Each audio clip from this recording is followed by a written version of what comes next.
I think sometimes in our world now, it's going to be more about who's operating the robot and putting their spirit into it, and do we trust that person? That's like buying a can of soup. You look on the label, what are the ingredients?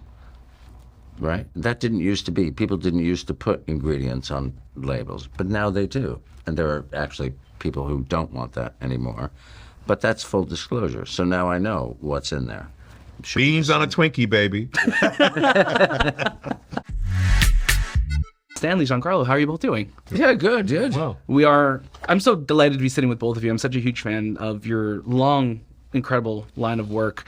And you're both so fun in this film. And Giancarlo, for yourself, I'd love to start with you. It's lovely to speak with you again. I'd just love to know, you have this amazing ability to emote so much while remaining still. And in the Electric State, we're right up in your face when you're in the drone. But you have this, you're able to be stoic and intimidating. And I'd love to know, how do you balance staying intimidating while also wanting to be an engaging character? For me, it's the fine work of deepening my acting skill with every role that I take.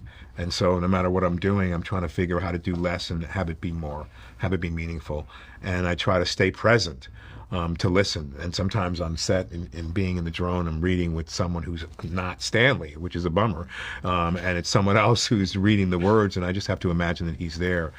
It's a calmness, and I try to just stay as calm as I can and relax as I can and allow my instinct to take over. So that's kind of the key to how I start to develop anything, by having the character speak to me before I even give it a voice.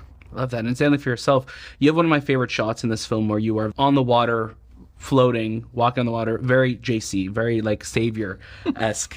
I'd love to know, what was your first conversations like with the Russos about who this character is going to be, the layers of, being the Savior, but having have something a lot more at the core of them? Yeah, I mean, it was there in the script, obviously, and we talked about it, and that's what I really liked about it, is that at first we have this, we get the idea that he is saving the world and making humanity safer, better. And as it turns out, no, it's not true. He's a control freak. He's obviously damaged from his childhood, but that's no reason to foist that experience and the damage done onto the rest of humanity, which is what he ends up doing.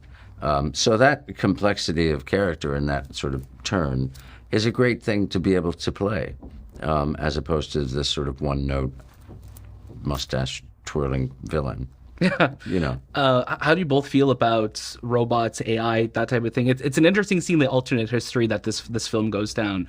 How do we feel about robots? Are we feeling like we could trust these robots now? Well, after this movie, I kind of like the robots a lot. They turn out to be with personality, full of personality, first, full of fun, full of an intelligent, and then eventually, as Bradbury witnesses, full of some heart. I think, we have to be careful about what we imbibe them with. I think sometimes in our world now, it's going to be more about who's operating the robot and putting their spirit into it, and do we trust that person who's programming it? I think more and more we have to be, careful about that and use it judiciously and wisely. Yeah. How about for your Stanley? I never trusted them. Yeah, I agree. I mean, I'm not a technical or technology confounds me, but some of it obviously is incredibly useful.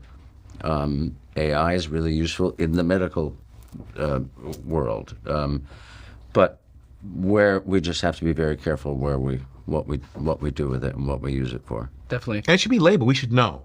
Yeah. To be fooled is like the wrong way to go about it. Right. Right. To use it and then not say is kind of the wrong way. There should be full disclosure and transparency in regard to how it's used, and we should know when it's used, so we can know if it's real or Memorex. Right. Right. Because soon I won't know whether you're real or Memorex. Yeah. Right. And that's not telling the kind of truth about the engagement. Right. And being in a relationship, the truth about the engagement is something that I can regard as how it reflects on how I react and how you react to me. That's like buying a can of soup, right? You look on the label, what are the ingredients?